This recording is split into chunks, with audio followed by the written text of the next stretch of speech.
aya deui dulur an munda balik menta teh mah atuh dibagi-bagi ku Allah ge nu mere aya nu menta aya.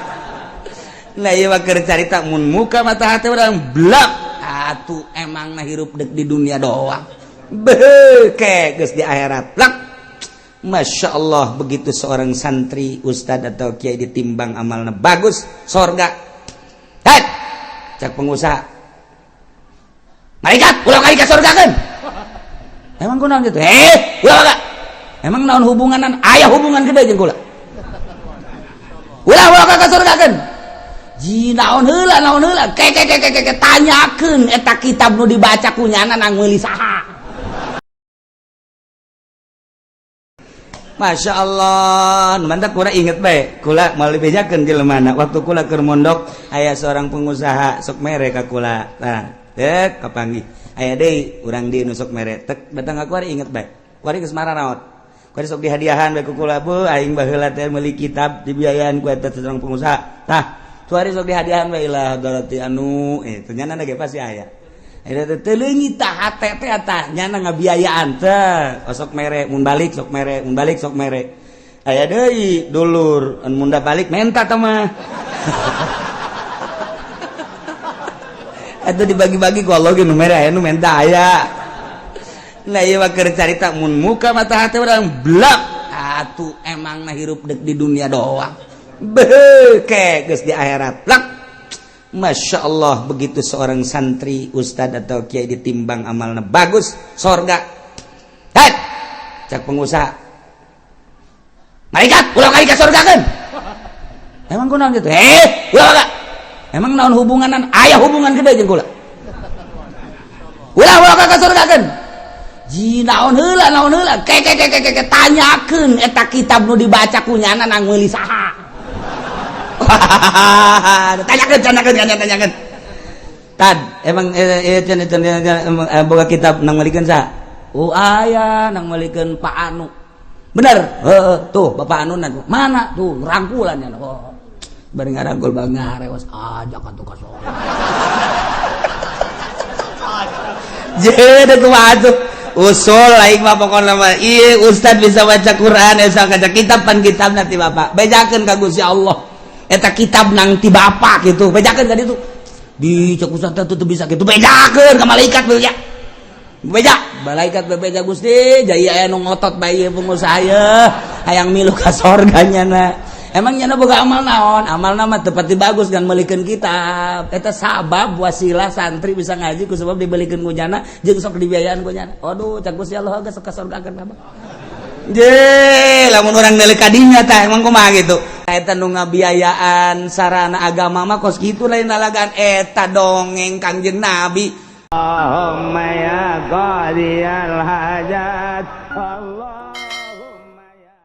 Gusti Allah sabada nyaritakeun tentang kisah-kisah umat nu baheula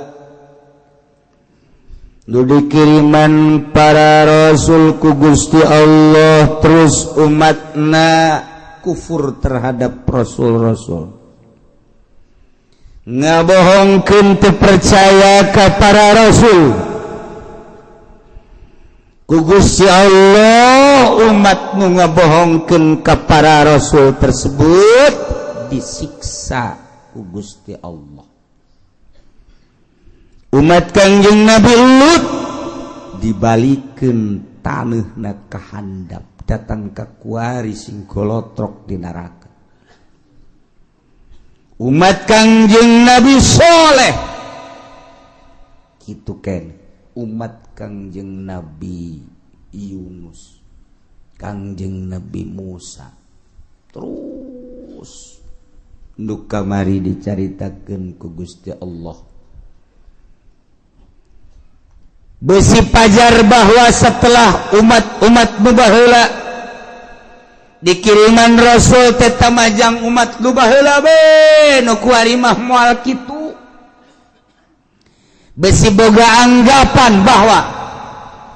siksa datang teh ka umat-umat nu baheula sabada umat Kangjeng Nabi mah geus moal aya siksa ka dieuna mah. Maka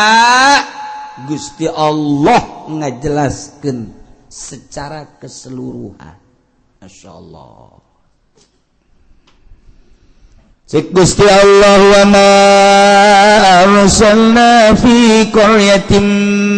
min nabiyyin illa akhadna ahlaha wallahu alamu bimuradi tepati ngutus kaula nu agung ka hiji nagara. Diutus seorang nabi, kemudian nabi nu diutus ka negara tersebut teh dibarohongkeun ku umat-umatna. Tepati kaulah ngutus seorang nabi ka negara, kemudian dibohongkeun ku umatna illa akhadna kecuali ku kaulah disiksa ahlina. Asal kula ngutus rasul ka hiji negara dibohongkeun ku ahlina, teu percaya ka utusan kaula ku kaula, umat tersebut teh disiksa. Nah eta teh terus berlanjut datang ka kuari disiksana ku Gusti Allah nu baheula teh hiji bil ba'sa'i asyiddatil faqri, kesempitan, kesusahan, sangat susah, wadharra'i jeung penderitaan gering. Baheula teh kararitu ketika hiji manusia, hiji umat di negara, kemudian ku Gusti Allah teh diturunkeun seorang nabi titah dakwah ngajakan nauhidkeun ka Gusti Allah. Umatna dirinya teu percaya ka nabi tersebut, inkar, ku Gusti Allah selalu diberi siksa dengan cara siksaan teh ku kasangetan fakir, penderitaan gering dibere ku Gusti Allah teh paila datang ke hese, timbul penyakit. Maksud Allah kitu teh supaya berpikir manusia, la'allahum yatadarra'un, la'allahum yadarra'un. Dibere susah ku Gusti Allah, dibere garing manusia. Maksudnya supaya jelema tadarru ka Gusti Allah, nurut ka Rasul, nurut ka Nabi nu diutus ku Gusti Allah. DPDP supaya tunduk, supaya ngarendahkeun diri, anu dimaksud kadituna supaya percaya iman ka Allah, iman ka para nabi-nabi Allah subhanahu wa ta'ala. Eta umat nu baheula teh kitu tah heula tah. Eta teh sebagai contoh nu baheula. Cak Gusti Allah terus datang ka Kangjeng Nabi Muhammad, datang ka sabada Kangjeng Nabi Muhammad teh dikitukeun bae bakalna. Kayak dibere susah, dibere garing, maksudnya supaya iman ke Allah. Indonesia baheula teh di zaman kitu Belanda, urang mun nyaritakeun di zaman Belanda, dongeng-dongeng bapak urang baheula, emak urang baheula, ngeunahna cente lantaran eueuh roti. Boborosan kunyana dicabut, geus mah boros pare, geus mah boros kalapa, boros panan pandan dan lain sebagainya didahar kunyana. Kunaon eta? Lantaran eueuh bala-bala didaharkan kunyana. Susah. Kabladieuna terus kaleuweung diteangan kunyana buat tangkal ieu yang ngeunah ieu aya suag, dicabut dibawa ke imah, terus dipasian, terus dikulub golotrok didahar di kalapaan. Caknya langeun aya datangga nu nurutan fajar suag ku nya horeng badur mabok nya. Eta kan zaman eta teh zaman susah. Nah ieu zaman susah ya dibere susah ieu keur zaman harita baheulanan, zaman nenek moyang urang baheula. Jadi ngeunah bejana sagala derwak, ngeunah nu asak mah sagala cente, ngeunah sagala kingkit, ngeunah sagala kitu katokak, ngeunah. segala rupa kudu eta atuh kapan eueuh dahareun nu aya eta atuh geus lamun urang nyaritakeun zaman kamari ieu beuh nyabot dangdeur masyaallah segede jempol teh di pasianan di dahar atah-atah isuk-isuk ku amis yak nyana loba dahar ku ari mun teu nyeri beuteung kunaon sebab eueuh dahareun zaman eta mah ngeunah jasa zaman kula bae ge lamun urang ngadahar kitu nyaritakeun tentang ngadahar naon dangdeur atah pernah ngadahar kitu huwi nu atah ngeunah ngadahar sao atah ge ngeunah sao atah ya Allah ya Rabbi ku ngeunah eta sao teh komo rada mengkel-mengkel mah ya Allah sao atah tidak nu mantak baheula lamun aya rujak tumbuk teh rujak tumbuk mantap jasa lantaran sagala araratah araraya ngeunah kuari mah kuari loba dahar teu ngeunah nu kos karitu nah ieu dibere hararese ku Gusti Allah tapi eta jelema lamun ba'da magrib breng ngararaji ka imah ustad nu tinggalin ngaraji kabeh mari ustadna ge teh yang dibayar jeung hayang-hayangan ge nu mayar ieu hari teh duit teh aduh bisa jana maca Quran aju anu rada gede mah pan baheula ngajina teh rada panderi mimiti nu ngejah heula aju nu gede geus ka Quran aju balik-balikna kan ka masjid es di masjid paling jago nyana nakol bedug hiburanana teh nakol bedug hiburanana sakitu dangdidug geus eta hiburan nyana sakitu doang geus dibaheula mah aman bere ka belah dieuna terus mahmur ku Gusti Allah teh terus engke paroho deui ka Allah jadi bere susah deui ku Allah kuari bae kuari leleti kanan ya kieu bae ieu mah keur carita perorangan bae ulah kabehan ada perorangan ieu keke kaharti ka kabehan ge keke kaharti ka kabehan Assalamualaikum Waalaikumsalam duh Kiai doakeun kula naon kula dek dagang Kiai aduh boga modal supaya maju bae namun maju mah pan masjid tuh omeaneun jangnya teh pondok pesantren amis ngeunaheun kadengena kana ceuli ngeunaheun nya geus pokona mah kula mah ibadah bae guys doakeun ge padahal teh doakeun ge wae sugih subeng mah keur carita perjalanan yo cek ya itu sing bener itu si dagang kayak seminggu datang deh kalau minggu datang deh wah gede hiji Waalaikumsalam loh bari geus dia bantingkeun kopiah ge blek sia kunaon ngabanting puyang cenah kieu doakeun ieu kunaon hayang bisa ngazakat cek dah mantap jasa eta ngomong hayang bisa ngazakat berarti hayang sugih kan hayang bisa ngazakat cenah kuali teh bisa ngazakat lain hayang sugih teh ingkur hayang bisa ngazakat hayang nyaho ibadah zakat sia ngomong pinter amat eta berarti hayang sugih ya doakeun lah kieu cenah kudu maju guys sebulan sekali datang sebulan sekali terus dibere maju ku Gusti Allah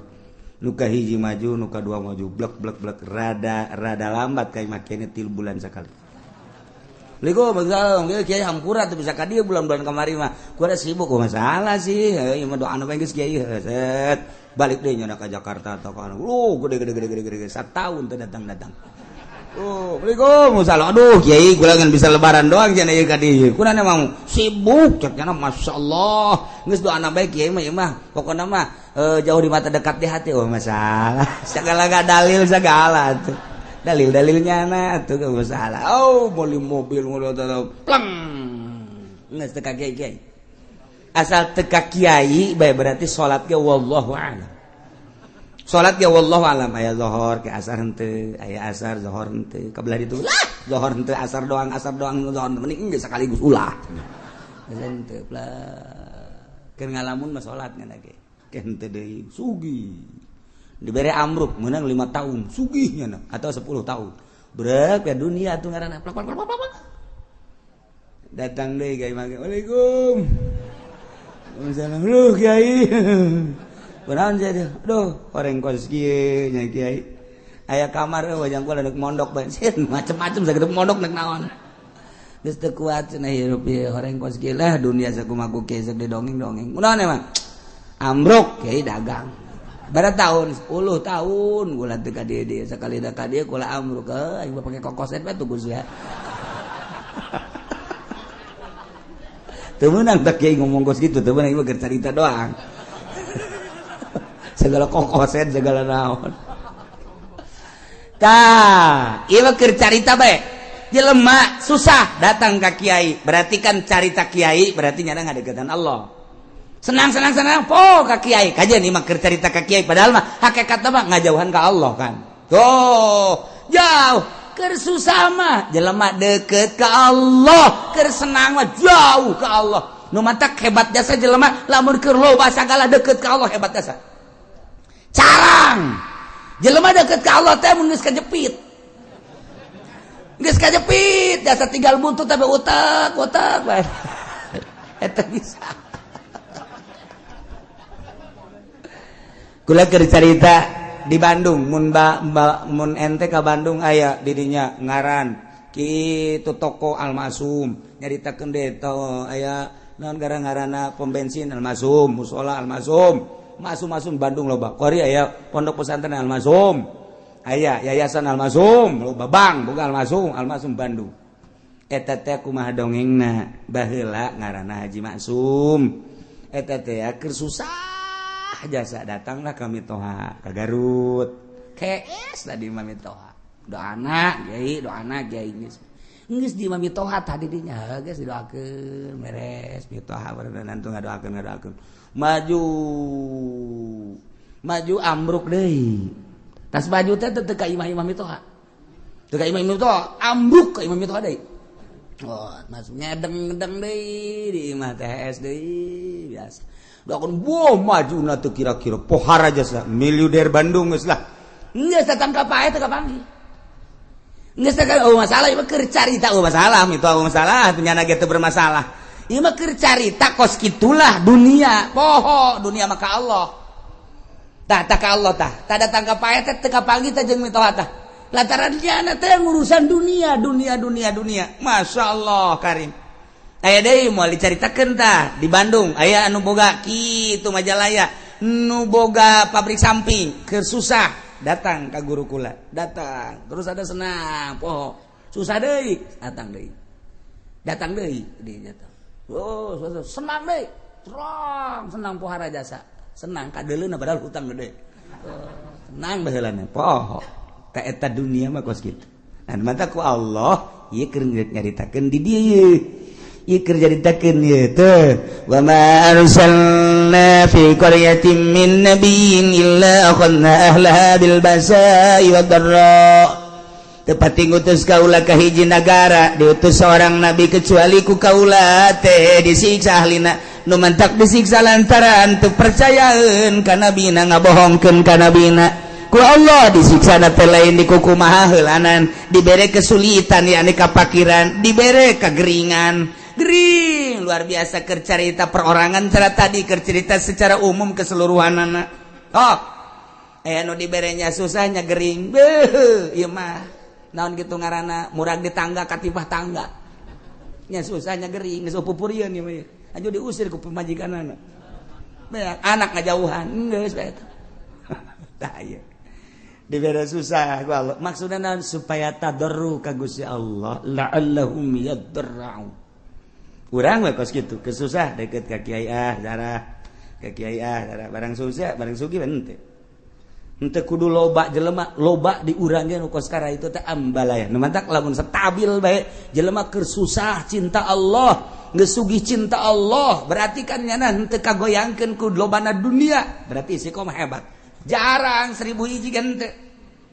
asal naik bae mulai geus kamari mah bisa tamat Quran sabulan sakali ku ari mah Quran ngan di deuleu doang keur kamari mah rada susah teh ya bisa babarengan jeung babaturan barang ku ari sugih geus teu bisa babarengan jeung babaturan kamari ieu mah keur rada susah teh bisa seserian barang sugih mah tugas teh bisa ku ari mah sibuk Bandung teh Surabaya teh Singapura teh Jakarta teh eta teh kos karari itu tah nggak pohok meninggalkan setik kan itu urang baik waria lah malah ke sholat sunnah lah mimiti teh sholat sunnah terus kabelah dia nak ke mabadiah bae lah cuma qobliyah jeung badiah henteu kabelah itu nama bisa-bisa teu salat kabelah itu bisa teu salat tak eta kos kana ditu tak eta teh teguran ti Gusti Allah nah jelema diutus nabi ku Gusti Allah sebuah negara lantaran kacau teu inget ka Gusti Allah utus nabi dakwahnya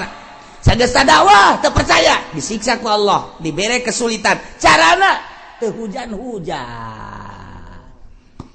lamun geus teu hujan atuh taneuh dangkal batal teu jadi mimiti nu kesulitan teh kapan munding sapi domba kabelah dieuna jelema kesulitan lantaran teu aya cai ti luhur teh diturunkeun cai ti handap panas eueuh cai cigolea jelema nang Allah cak Allah ayo coba sia deuk kumaha coba baheula turun nabi kuari mah wali Allah mah teu kanyawan ulama nyaritakeun ulama kade cek kiai teh sing loba dumadeheus ka Gusti Allah urang ti Allah dibere umur ke Allah bakal balik ke Allah persiapkan orang yang menghadap ke Allah kemudian sing hade urang ieu lempang di tanah Allah urang mah bangun tenang-tenang bae padahal mah tanah Allah teh neuleukeun ka urang langit neuleukeun ka urang tangkal kayu neuleukeun ka urang mah teu boga asa dideuleukeun teu boga rasa dideuleukeun kok kaditu teh boga rasa dideleukeun ku Gusti Allah jauh ka Gusti Allah malah judi malah mabok teguran ti Gusti Allah dibere susah kesulitan higi kuari-kuari keur ditegor ku Gusti Allah pabrik balalangkrut kuari nu geus di PHK leuwih ti 50% ulang kampung kuari pabrik nu ayana ge encan jelas manajemen geus teu jalan lantaran ekspor impor teu jalan sebab dolar makin naik kuari geus 13,4 kadituna lamun 14 geus leuwih parah deui antara pembelian bahan baku jeung produksi jeung penjualan teu seimbang sehingga PMHK-an anu dilobakeun lamun kuari encan jelas bakal datang ka iraha maka pabrik mulai gulung tikar geus pabrik gulung tikar berarti karyawan sabaraha ribu kali kuari keur aya kitu 50 pabrik atau 100 pabrik sapabrikna menelan manusia kitu 2000 baheula keur dirata-ratakeun kali 100 sabaraha jelema nu nganggur pulang kampung ka ditu terbengkalai nu boga kontrakan nu tadina ngandalkeun kontrakan di daharna teh tajang sagala rupa nah kontrakanna ditinggalkeun maya listrik papan terus bae nu geus eueuh nek kumaha tinggal nyana bae tambang mana aing gantung diri bae gitu ya mulai terus terbengkalai ye mang di urang kumaha pasarkan kuari kurang geus teu jalan artina teh jalan teh kumaha jalan mah ala kadar jalan tapi kan lain cara biasa aset anu biasana satu hari menang 1 juta kuari mah teu menang 500 acat ieu keur carita nu leutik carita nu gede ieu encan jelas datang ka irahana encan jelas nah ieu keur dicoba ku Gusti Allah nu tenang-tenang santri doang santri suka mikiran pabrik henteu santri mikiran tani atuh henteu santri memikiran perekonomian teu henteu nya teu nyaho ka ekonomi ka politik teu nyaho santri mah sebab nya mah jadi wali ka abah mun hayang nyaho wali santri ya teu tenang wae nya ngitung bae we cenah geus payah balik-balik Assalamualaikum dalah seuseuri ya padahal mah kolot-koleng duh anak aing geus datang deui bae bah 2 poe balik deui ka pondok kudu aya duit 1 juta boh aduh cakolot teh aing ngakak di anak aing ye aya duit berangkat eueuh duit kula moal geus susul loba omong bah kira ka pondok deui pondok meuli ji Samsu kieu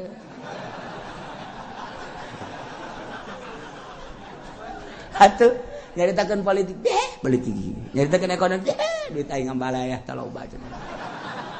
geus cenah mah atuh geus nya mah jadi wali bae pokona mah geus nah bang tenang-tenang geus jadi santri geus ngitungan bae ngaji mah tilok ngitung balik deui bae teu nyaho santri mah gitu jauh naon pokoknya mah ngaji ibadah gitu jauh naon jasa aja anu mikiran baik sugan atau jadi gitu motivasi dan atau mending nyana salat berjamaah pondok ngaca Quran tadarus Allahu lazim dak masak beres beli botan dak duit aing ambual aya ti bapak aing pugu bapak nama ngedagang naon gitu ngertoge ngek geus teu nyawana naon ya dagang dangdeurnya nanjak kesangan tengah jalan kesangan kosokan heula ieu dorong deui ka ditu jual datang anakna duit bah meuli gudang garam kadeleun nama rokok padahal kesang bapak eta suci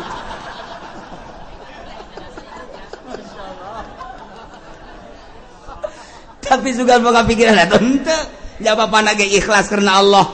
lantaran cek bapana aing ridho jasa aing dagang dangdeur capek ge tah pake ngabiayaan sia komo sia bisa ngaji teu bisa ngaji ge aing nitipkeun ka sia teh keur macaan Quran ngajelaskeun Quran hadis eta teh ucapan Allah ucapan Kangjeng Rasul geus atuh pokona mah aing mah penting mah sorga we coba mantep teh coba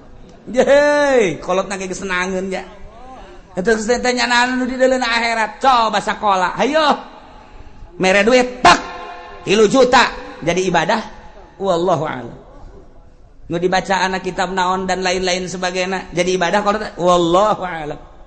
datang deui minta duit hak tak dipake poya-poya ku anakna keur carita bener bae heulanan sakolana wallahu a'lam jadi ibadah wallahu a'lam teu buka tuh hate sia bego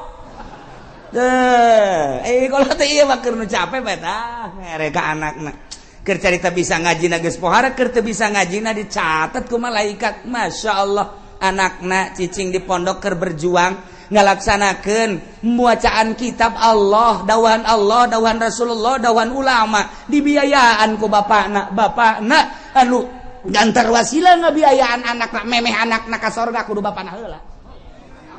amin su anak sia teu sakola teu mondok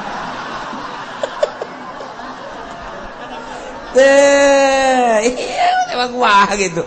Masya Allah Karim pohara jasa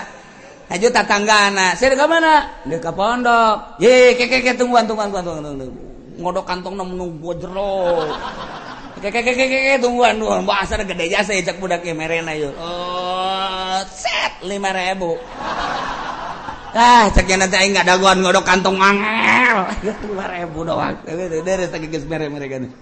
Masya Allah mantap kula inget bae kula mau bejakeun jelemana waktu kula keur mondok aya seorang pengusaha sok mere ka kula tah dek kapanggih aya deui urang dieu nu sok mere tek datang ka kuari inget bae kuari geus mararaot kuari sok dihadiahan bae ku kula bu aing baheula teh meuli kitab dibiayaan ku eta seorang pengusaha tah kuari sok dihadiahan bae lah galati anu ternyata ge pasti aya akhirnya teleungi tah hate teh tah nyana ngabiayaan teh sok mere mun balik sok mere aya deui dulur mun munda balik menta teh mah atuh dibagi-bagi ku Allah ge nu mere aya nu menta aya nah ieu mah keur carita mun muka mata hate urang blak atuh emang na hirup deuk di dunia doang beuke geus di akhirat blak Masya Allah begitu seorang santri ustad atau kiai ditimbang amalnya bagus sorga cak pengusaha malaikat ulah kali ka sorga kan emang kunaon gitu ulah emang naon hubunganan aya hubungan gede jeung kula ulah ka sorga kan ji naon heula ke tanyakeun eta kitab nu dibaca ku nyana nang meuli saha tanyakan tad emang boga kitab nang malikeun saha aya nang malikeun Pak Anu bener tuh Bapak Anu mana tuh rangkulannya bari ngarangkul bang ngarewas ajak atuh ka soal jadi kumaha tuh usul lain mah pokona mah ieu ustad bisa baca Quran bisa baca kitab pan kitab nanti Bapak bejakeun ka Gusti Allah eta kitab nang ti bapak gitu bejakeun ka ditu di cek ustad teh teu bisa kitu bejakeun ka malaikat beja malaikat Gusti jadi aya nu ngotot bae ieu pengusaha hayang milu ka sorga nya na emangnya boga amal naon amal nama tepati bagus dan melikeun kitab eta sabab wasilah santri bisa ngaji ku sebab dibelikeun ku jana jeung sok dibiayaan ku jana aduh cak Gusti Allah geus sok kasorgakeun mah je lamun urang deuleu kadinya tah emang kumaha gitu ulah-ulah eta kapan dongeng Kangjeng Nabi aya jelema nu maot teu boga amalna naon ulah ka di nerakakeun cak Kangjeng Nabi pan gitu coba sugan wau tante nyana teh pernah ngaji tante jeung kiai tanya pernah ngaji henteu pernah bareng jeung kiai teh kitu bejakeun pernah bareng jeung kiai teh henteu waun teh jeung kiai bejakeun waun teh jeung kiai henteu ieu mah berapa mosrongan ieu mah gaji tilok waun teh bareng henteu pan puara tah mah coba pernah henteu ka imah kiai bae tanya siapa pernah ka imah kiai henteu masyaallah ieu henteu sabaraha henteu cak Kangjeng Nabi liwat tanya liwat pernah teh ka imah kiai barang ditanya siapa pernah teh liwat ka imah kiai mun liwat pernah eta ge neangan embe kula leungit liwat ka imah kiai aya nu ngomong eta cenah imah kiai jadi kula nyawa geus kasorgakeun berarti nyana eta nyahoeun ka imah kiai je atuh komo nu ngararaji di dieu tah eta nu ngabiayaan sarana agama mah kos kitu lain nalagan eta dongeng Kangjeng Nabi ditanya heula coba pernah ngaji henteu henteu pernah waun henteu henteu pernah bareng teh jeung kiai henteu pernah ka imah kiai henteu silaturahmi henteu boh pohara jasa ieu mah sama sakali cenah mah ieu liwat ka imah kiai eta doang eta ge neangan embe salam tuh mau imah ngabiayaan kan pohara jasa masyaallah nah ialah tepati-pati kaula ngutus seorang nabi ka hiji nagara kemudian bangsana jeung umatna ngabohongkeun ka eta nabi kecuali kaula nyiksa ka ahli nagara eta ku cara dibere kesempitan kesusahan anu luar biasa perekonomian teu jalan pertanian teu jalan dan lain-lain sebagainya teh jalan sulit luar biasa wat baro jeung penderitaan garing timbul gering-gering segala gering darah tinggi segala darah rendah segala ginjal segala macam-macam garing jelema teh geus mah kitu segala makroni segala kitu lihat sirah dan lain sebagainya bahkan aya penyakit anu dibawa ke dokter teh geus ngecek melalui ronsen melalui kitu SG teu kapanggih penyakitna dicek dokter cek-cekna sehat pugu gering tapi cek dokter sehat bapak ini udah pulang aja sehat pugu gering bingungnya lagi aing gering dibajar sehat dokter bodoh guys pugunya nana gering nya nu ngarasakeun tapi cek dokter teh melalui ronsen penyakitan melalui SG penyakitan darahna bagus ya teh bapak sehat ceknya cek jantung sehat cek paru-paru ge sehat tapi nyana nangis teu bisa kicep-kicep acan cek dokter pulang bapak sehat aing gering ceknya teh nah ini bukan bagian dokter coba ke sono ke Jampang Surade takut ada gaang di dalam perut nih coba nah iya geus teu kapagieun ku dokter ge geus teu kapagieun dibawa ku ari ka kulon ka Paneglang kaca dasari aya di dinya teh nu make iket ini penyakitnya cekel ping-pingna keluar paku tuh dulu tuh paku kos kieu aya di jero awak untung bisa hees ge sakna teh Masya Allah cak nu nganter tuh lamun 3 kilo mah bisa pakai ngabangun tah paku mana ayah di jero awak kudu aya pakuan segala bohong boro-boro paku urang kasura ge leutik jasa nyeri jasa tuh paku sok badak kieu mah urang teu percaya bae itu caknya nanti apa ieu mah tidak selesai ieu mah moal selesai dicokotan kieu mah sebab di imah ieu mah aya orang hideungan kudu mayar ieu mah segala apel jin segala apel jurig segala naon wah tambah cai tambah daun eta bener apa nu kitu bohong nu karana itu aya penyakit itu bener temen eta mah ngabohong dukun ngaranna nah disiksa ku Gusti Allah maksud Allah mere peringatan la'allahum yadra'un supaya DP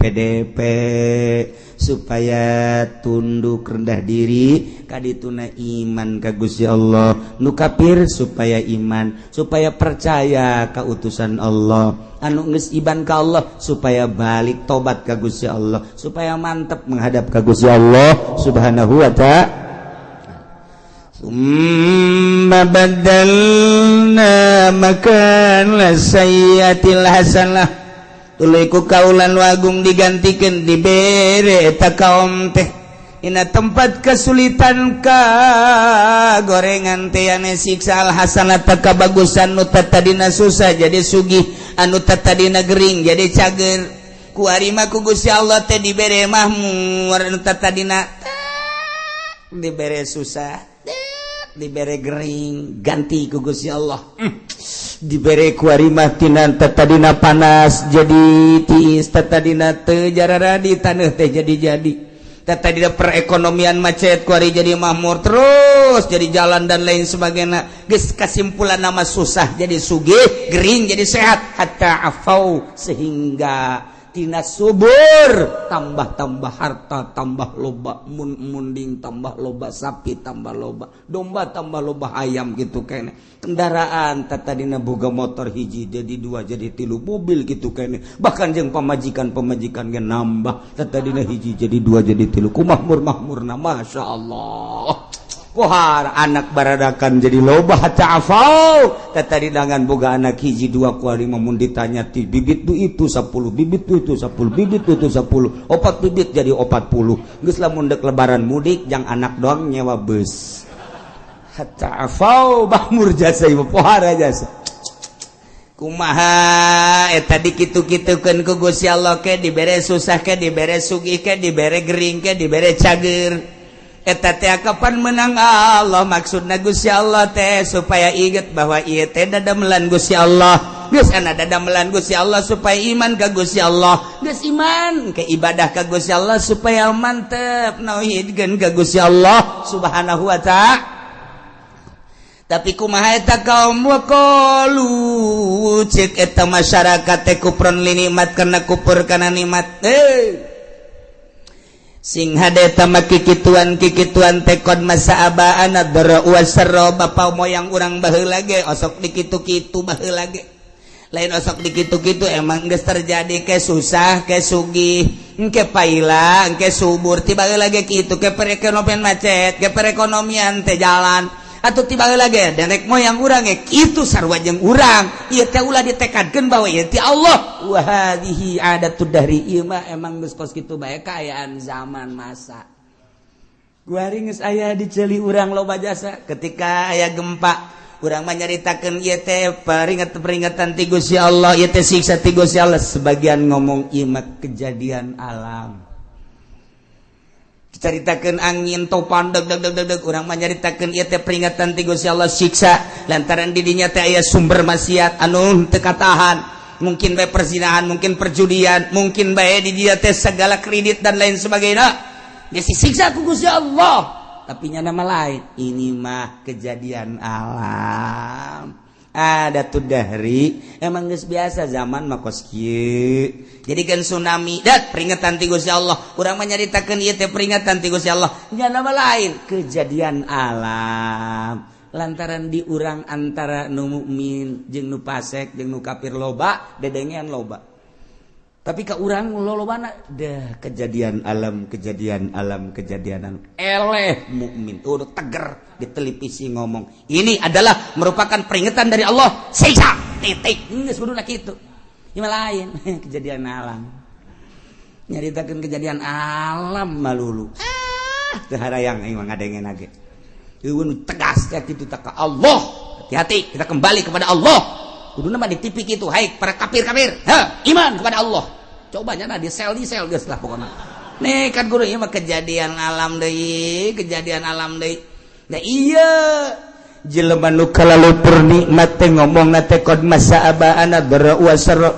urusan kos kieu mah tuh bapa moyang urang ge emang kakeunaan baheula aya susah aya sugih aya panas aya tiis aya masyarakat aya menan gitu ngaranna aya keur paila aya keur subur atuh baheula ge karari itu ke Gusti Allah dibere angin teu Gusti Allah engke ge aya angin ke gempa emang ieu mah wahadhi ada tu dahri walasat bi uqubatin minallah lain siksa Allah ieu mah kejadian alam tiba heula na geus kitu nurun ka urang ayeuna nu mantak caknya nangis pakunu ada ma antum ada geus sing araya maneh mah maneh bae geus ulah nyaritakeun Allah geus mah lain siksa Allah lain kejadian alam maka lamun ku Gusti Allah geus diperingati melalui paila melalui panas tapi teu daek iman ka Gusti Allah teu daek sadar merendahkan diri ka Gusti Allah ketunggu cek Gusti Allah ujung-ujungna fa akhadnahum baghtatan wa hum la yashurun teh ku Gusti Allah disakalikeun siksana baghtatan teh sakaligus kaget sekonyong-konyong wa hum la yashurun bari manehna teu nyaho kana waktu datang na memena sugan aya kitu warning sen-sen teu aya langsung bae. Emang kamari ieu waktu aya tsunami Aceh teh emang aya peringatan teu aya jeger kabeh ka bawah. Waktu kamari ieu di Padang emang aya peringatan awal geus ku Gusti Allah diperingati awal. Tapi kaberani itu udah tetap teu iman. Gak gempa sabaraha ribu manusia anu henteu disalat. Teu Sukabumi gempa, Garut gempa, Yogyakarta gempa. Nu kuari mata anu ceulian nu pengkor anu leungeunnan dan lain sebagainya masih kadeuleu keneh kurang Yogyakarta teh tapi tetep teu iman ka Gusti Allah awas cak Allah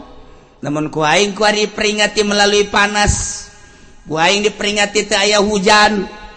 sawah-sawah batela dan lain sebagainya hawa anu sakieu geus henteu benyatu jeung urang panas luar biasa eta teh sing inget sia-sia teh nang aing ieu cuaca nang aing panas nang aing balik atuh ka aing cak Gusti Allah lamun sia balik ka Allah aman ku aing sia tapi lamun sia teu balik ka aing ieu kejadian alam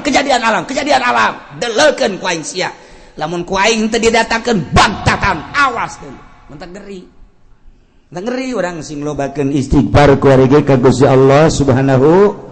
wa ta'ala di lembur-lembur ayo istighfar astagfirullahalazim wa atubu ilaihi minimal 70 astagfirullahalazim wa atubu ilaihi atau anu panjang astagfirullahalazim allazi la ilaha illa huwal hayyul qayyum wa atubu ilaihi atau sayyidul istighfar Allahumma anta rabbi la ilaha illa anta khalaqtani wa ana 'abduka wa ana 'ala ahdika wa wa'dika masatu a'udzu bika min syarri ma sana'tu wa a'udzu bika bi ni'matika wa a'udzu bika bi dzambi faghfirli fa innahu la yaghfiru dzunuba illa anta ta eta baca